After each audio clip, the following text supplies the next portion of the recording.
রহিম, আমি তারেক রহমান বলছিলাম। প্রিয় ভাই বোনেরা, উপস্থিত মুরব্বীবর্গ, এলাকাবাসী ভাইরা, আসসালামু আলাইকুম। কেমন আছেন আপনারা? আচ্ছা, আজকে আপনাদের এখানে জনসভা নেই। আমি কবে এসেছিলাম জানি? 2004 না? হ্যাঁ, 2004 এই এলাকায় কিন্তু আমি এসেছিলাম, মনে আছে? হয়তো অনেকের সাথে সেদিন দেখা হয়েছিল। তা আজকে আবার আলহামদুলিল্লাহ আল্লাহর মধ্যে বহু বছর পরে এসেছি। আজকে এখানে আসার মূল উদ্দেশ্যটা হচ্ছে যে আপনারা নিশ্চয়ই শুনেছেন, নির্বাচনের আগে আমরা কিন্তু বলেছিলাম যে সারা বাংলাদেশে আমরা অনেকগুলো কাজের মধ্যে মূল দুটো কাজ করতে চাই। একটা হচ্ছে এই খাল খনন, যেটা শহীদ রাষ্ট্রপতি জিয়াউর রহমান শুরু করেছিলেন। আরেকটা হচ্ছে বৃক্ষরোপণ সারা বাংলাদেশে, এটাও শহীদ জিয়া শুরু করেছিলেন। দেশনেত্রী খালেদা জিয়াও এই কর্মসূচি চালু রেখেছিলেন। এই কর্মসূচি আমরা আবার ইনশাল্লাহ বাংলাদেশে চালু করেছি। সেই বৃক্ষরোপণ কর্মসূচির অংশ হিসাবেই আজকে এখানে আমি এসেছি। এখানে বৃক্ষরোপণ আমরা করব। তবে এই যে বৃক্ষরোপণ করব, আমি আসার সময় রাস্তায় দেখলাম অনেকগুলো মানুষ রাস্তার দুই ধারে অনেকগুলো গাছের চারা নিয়ে তারা দাঁড়িয়ে আছে। কেউ কেউ রোপণ করেছেন, কেউ কেউ রোপণ করবেন। যেই চারাগুলো রোপণ হয়নি, আমি খেয়াল করে দেখলাম অনেকে চারা যে মাটিটা থাকে সেই মাটিটা একটা পলিথিন দিয়ে প্রাচানো থাকে, কিন্তু পলিথিনটা শুদ্ধ গর্তের মধ্যে দিয়ে দিয়েছে। তো পলিথিনটা শুদ্ধ যদি গর্তের মধ্যে আপনারা দিয়ে দেন, তাহলে তো জানেন যে গাছটা নষ্ট হয়ে যাবে। তো যারা যারা এই কাজটা করেছেন, দয়া করে সকলে ওই পলিথিনটা খুলে নিয়ে মাটি সহ গাছটা মাটিতে রোপণ করুন, নাহলে তো গাছটা বৃক্ষরোপণ গাছটা মরে গেলে তো নষ্ট হয়ে যাবে, তাই না? সেই জন্য সকলকে আমাদেরকে যত্ন সহকারে এই কাজটি করতে হবে। এবং এই যে দেখেন, বর্ষাকালে বৃষ্টি হয়। আচ্ছা ভাই, আগে ডাক দেওয়া শেষ করি, তারপরে স্লোগান দেয়। এখন না, আস্তে আস্তে। এখন এই যে দেখেন, আমরা দেখেছি যে দেখেন চট্টগ্রাম অঞ্চলের দিকে প্রায় 5টি জেলাতে অনেক বৃষ্টিপাত হয়েছে। তার আগে আবার বৃষ্টিপাত ছিল না বেশ অনেকদিন, তাই না? বৃষ্টি এই যে হচ্ছে, মাঝখানে অনেকদিন গ্যাপ ছিল না বৃষ্টির। এই যে কখনো বৃষ্টি বেশি হচ্ছে, কখনো বৃষ্টি হচ্ছেই না প্রায়। এই যে আবহাওয়ার এই বিষয়টা, এটা কেন হচ্ছে? কারণ সারা পৃথিবীতে আবহাওয়ার সমস্যা হচ্ছে, কিন্তু বাংলাদেশে বেশি হচ্ছে এই কারণ যে আগে আমরা যখন ছোট ছিলাম তখন শীতকালে যতটা শীত পড়তো, এখানে অনেক মুরব্বী আছে, মুরব্বীরা ভালো বলতে পারবেন যে এখন কিন্তু আগের মতন শীত পড়ে না। এখন আগের মতন শীত পড়ে না। আবার গরমের সময় অনেক বেশি গরম পড়ে। তো এই যে সব এই সমস্যাগুলো যদি আমাদেরকে সমাধান করতে হয়, বা এই সমস্যার কষ্টটা যদি কমিয়ে আনতে হয়, আমাদেরকে সারা দেশে অনেক গাছ লাগাতে হবে।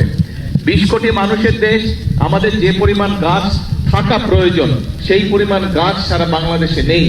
এবং সেই কারণেই শহীদ জিয়া যে কর্মসূচিটি শুরু করেছিলেন, দেশনেত্রী খালেদা জিয়া এই যে বৃক্ষরোপণ কর্মসূচি থেকে এগিয়ে নিয়ে গেছেন।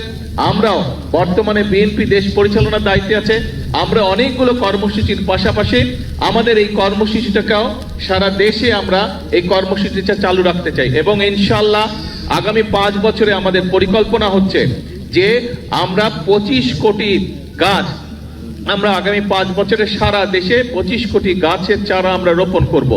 এখন একটি গুরুত্বপূর্ণ বিষয় আছে, আজকে প্রায় এখানে 2000 গাছের চারা রোপণ করা হবে। যারা যারা যে গাছের চারাটি রোপণ করবেন, আপনাদের দায়িত্ব কিন্তু আজকে রোপণ করে চলে গেলেই কিন্তু, শুধু রোপণ করলেই কিন্তু কাজ শেষ হয়ে যাচ্ছে না।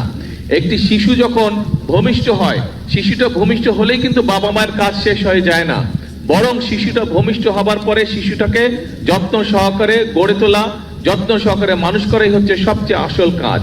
কাজেই এই গাছটা যেটা আপনারা আজকে রোপণ করবেন, এই যে 2000 গাছের চারা রোপণ করা হবে, এই গাছটা কিন্তু শিশু গাছ, আজকে শিশুর মতন এটিকে বড় করতে হবে। কাজেই যারা যারা গাছের চারাটি রোপণ করবেন তাদের কাছে আমার অনুরোধ থাকবে, এবং যেই বাড়ির সামনে গাছটি রোপণ করা হচ্ছে সেই বাড়িতে যারা বসবাস করবেন অথবা আশেপাশে যদি দোকান থাকে, প্রত্যেকের কাছে আমার অনুরোধ থাকবে, আহ্বান থাকবে যে গাছটি একটা সাইজে বড় না হওয়া পর্যন্ত দয়া করে গাছটিকে যে যতটুকু পারেন, যেভাবে পারেন গাছটিকে দয়া করে যত্ন করবেন, যাতে গাছটি বড় হতে পারে। কারণ এই গাছটি যদি বড় হয় আপনি বুক ভরে শ্বাস নিতে পারবেন। এই গাছটি যদি বড় হয়, এই গাছটি বড় হলে এই গাছের তলায় আপনি শান্তি মতন ছায়ায় বসতে পারবেন। কাজে এই গাছটি আমাদের উপকারের জন্যই হবে, শুধু আপনার না, আপনার সন্তান, আপনার পরিবার, আপনার এলাকার মানুষ, আপনার পাড়ার মানুষ সকলে এই গাছের সুবিধা পাবে।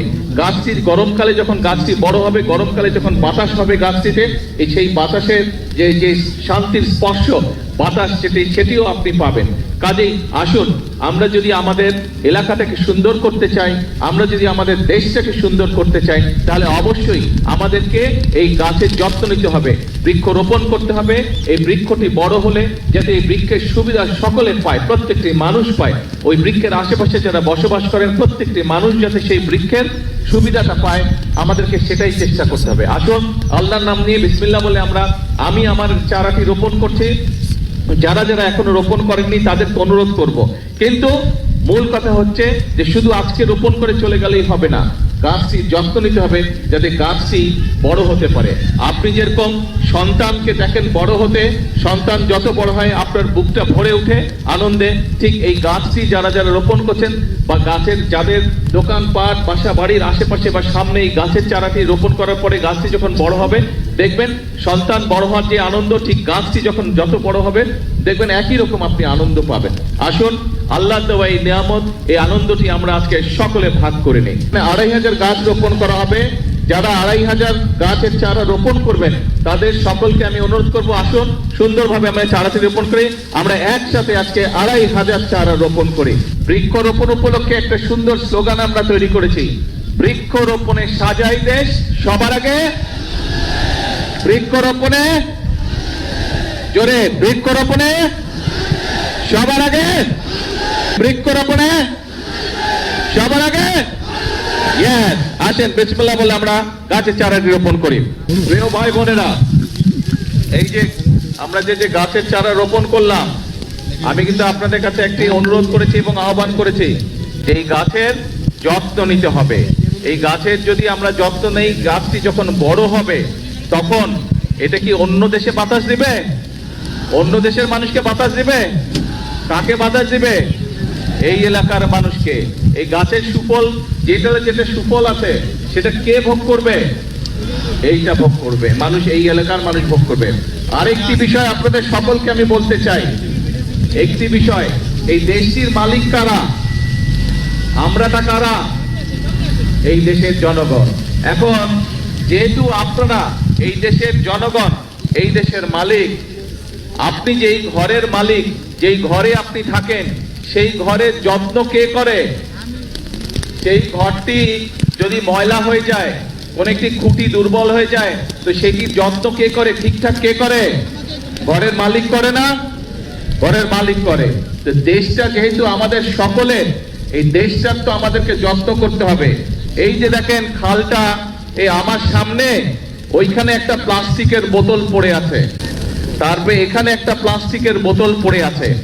এই যে পত্রপত্রিকা খুললে আমরা দেখি বিভিন্ন জায়গায়, এই যে বর্ষার সময় এখন আমরা কি দেখি, বিভিন্ন জায়গায় পানি জমা হয়ে যাচ্ছে, হচ্ছে না? সেটি শহরেই হোক, গ্রামেই হোক, বিভিন্ন খাল বিল এগুলো বন্ধ হয়ে গেছে, পানি যেতে পারছে না ঠিকভাবে। এইটা দেখি না আমরা? এই সমস্যা হয় না? তো এখন এই যে সব জায়গায় যদি আমরা ময়লা ফেলি, আবর্জনা ফেলি, তাহলে এই খাল বিল সব ময়লা হয়ে যাবে, খাল বিল সব বন্ধ হয়ে যাবে। এবং খাল বিল যদি বন্ধ হয়ে যায়, এই খালটি যদি চালু থাকে, এই খালে যদি পানি প্রবাহিত করে, উপকারটা কাদের হবে? এই এলাকার মানুষের হবে। অর্থাৎ সারা দেশের খাল বিল যদি ঠিকঠাক থাকে, তাহলে বন্যার সময় যেরকম ক্ষতি কম হবে, পানি যেমন খালের মধ্যে থাকবে, ঘরে বাড়িতে কম ঢুকবে, একইভাবে খালের পানিও পরিষ্কার থাকবে। যদি আমরা খালের যত্ন নেই, আমাদের নদীগুলোর যত্ন নেই, সেই পানি তো আমরাই ব্যবহার করি। তো সেই জন্য আপনাদের সকলের কাছে আমার অনুরোধ থাকবে, এই রাস্তা দিয়ে আসার সময় দেখলাম যেখানে সেখানে বাজার আছে, সেইখানে বিভিন্ন রকম কাগজপত্র, পলিথিন, প্লাস্টিকের ব্যাগ, বিভিন্ন জিনিস পড়ে, প্লাস্টিকের বোতল পড়ে পরিবেশটা একদম নষ্ট হয়ে যাচ্ছে।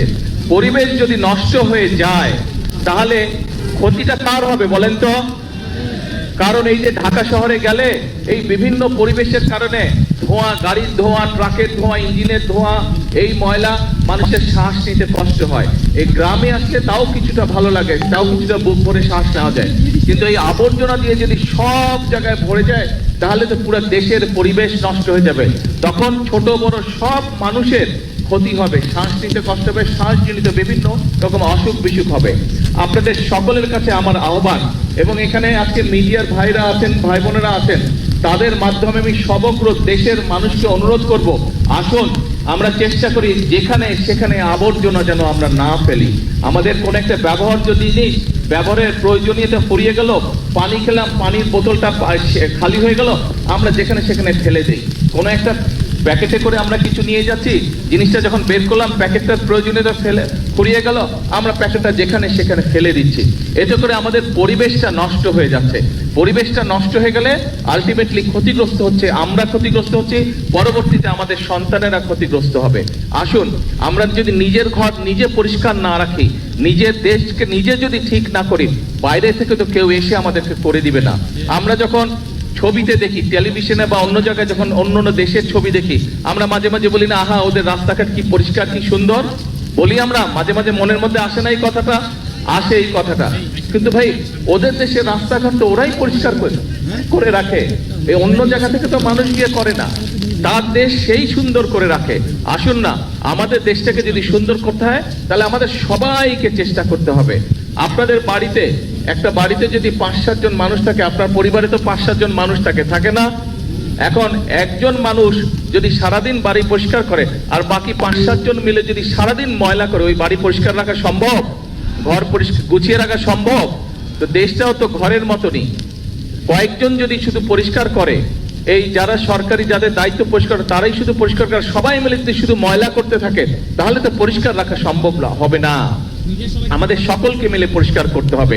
যেখানে ময়লা ফেলার জায়গা, সেই ময়লাটা সেখানেই ফেলতে হবে। আমরা যদি চারিদিকে ছড়িয়ে ছিটিয়ে ময়লা ফেলি, একদিকে যেরকম দেখতে খারাপ লাগবে। আপনারা তো বাসে করে বিভিন্ন জায়গায় যান না? বরিশাল সদরে যান, ঢাকায় যাচ্ছেন, বিভিন্ন জায়গায় যাচ্ছেন, বাসে করে যখন যাবেন দেখবেন যেখানে বাজার ঘাট দোকানপাট আছে সেখানে ময়লা দিয়ে ভরা, সেখানে বিভিন্ন রকম আবর্জনা দিয়ে ভরা। ময়লা দেখতে কারো ভালো লাগে? তো ময়লা হলে কি হয়, পরিবেশটা ময়লা হয়ে যায়, দেখতেও ভালো লাগে না, দেখতেও ভালো লাগে না। তাহলে আসুন আমাদের দেশের যত্ন আমাদেরকে নিতে হবে, আমাদের দেশকে গড়ে তুলতে হবে আমাদেরকে। আমরা সবাই মিলে চেষ্টা করি, আমরা সবাই মিলে যদি সচেতন হই তাহলে আমরা আমাদের পরিবেশটা সুন্দর করতে পারবো। আমরা যদি আমাদের পরিবেশটা সুন্দর করতে পারি, আমাদের ভবিষ্যৎ বংশধররা একটা সুন্দর জায়গায় থাকতে পারবে। আমরা এইভাবে, এই যে খালের মধ্যে প্রয়োজন শেষ হয়ে গেছে, প্লাস্টিকের বোতল ফেলে দিয়ে গেছে, ওখানে আরেকটা প্লাস্টিকের পানির বোতল ফেলে দিয়ে গেছে, বিভিন্ন জায়গায় দেখবেন যে পলিথিন ফেলে দিয়ে গেছে, কাগজ ফেলে দিয়ে গেছে, ওই যে ওখানে খুব সম্ভব একটা সিগারেটের প্যাকেট পড়ে আছে। আসুন আজকে থেকে আমরা চেষ্টা করি আমরা যত্রতত্র ময়লা ফেলবো না। আমরা যত্রতত্র যেখানে সেখানে এই ধরনের জিনিসপত্র, প্লাস্টিকের বোতল, পলিথিনের ব্যাগ, আমরা এই সিগারেটের প্যাকেট, এগুলা যত্রতত্র ফেলবো না। যদি শেষ হয়ে যায়, যদি ফেলে দেওয়ার প্রয়োজন হয়, আমরা ধরে রাখবো, যখন একটি নির্দিষ্ট ময়লা ফেলার জায়গা পাবো আমরা সেইখানেই সেটি ফেলে দিব। আমরা কি এই প্রতিজ্ঞাটা করতে পারি, এই চেষ্টাটা করতে পারি কি ভাই? এই চেষ্টাটা আমরা করতে পারি? খুব কাজা। আমার পকেটে যদি হাত দেন, এই দেখেন টিস্যু বের হবে আমার পকেট থেকে। এই টিস্যু একটু আগে আমি যে মাটি নিয়ে হাত ধুয়ে, এখন এখানে তো টিস্যুটা ফেললে তাহলে তো আমি আপনাদের যা বলছি আমি নিজেই সেটা মানলাম না। সেই জন্য ছোটবেলা থেকে আমি অভ্যাস করে নিচ্ছি, যখন আমি টিস্যু ব্যবহার করে আমি আমার পকেটের মধ্যে রেখে দিই টিস্যুটা। আমার যে কোনো প্যান্টের পকেটে হাত দিলেই দেখা যাবে টিস্যু বের হয়ে আসতেছে। সারাদিনে সব টিস্যু গিয়ে প্যান্টের পকেটে জমা হয়। রাত্রে যখন বাসায় যাই, আমি রাত্রে বাসায় গিয়ে ডাস্টবিনের মধ্যে বা যেখানে ময়লা ফেলার জায়গা সেখানে আমি টিস্যুগুলো নিয়ে ফেলে দিই, সারাদিনের ব্যবহৃত টিস্যু। কাজেই আমি এই কাজটি চেষ্টা করেছি, আমি আস্তে আস্তে আমার মধ্যে এই অভ্যাসটা গড়ে তুলতে সক্ষম হয়েছি। আমরা যদি সকলে মিলে চেষ্টা করি, আজকে থেকে এই অভ্যাসটা আমরা সকলে মিলে তৈরি করতে পারবো। এবং এই অভ্যাসটা যদি আমরা প্রত্যেকটা মানুষ, এই দেশের প্রতিটি মানুষ যদি আমরা এই অভ্যাসটি গড়ে তুলতে পারি, তাহলে আমরা একটা সুন্দর পরিষ্কার একটি দেশ গড়ে তুলতে পারবো, যেই দেশের পরিবেশটা সুন্দর হবে, যেই দেশটি দেখে সবাই প্রশংসা করবে।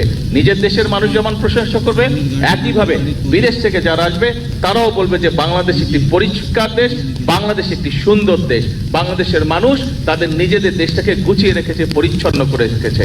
প্রিয় ভাই বোনেরা, আজকে আপনাদের সামনে আমি কোনো রাজনৈতিক বক্তব্য দিলাম না, কারণ রাজনৈতিক বক্তব্য থেকে নিজের দেশের জন্য ভালো কিছু করাটা অনেক অনেক অনেক গুরুত্বপূর্ণ। আমি মনে করি আমি মনে করি যেই কথাটি আমি বলেছি, এই কথাটি, এই কাজটি যদি আমরা করতে পারি, এটি দেশের জন্য অনেক বড় গুরুত্বপূর্ণ।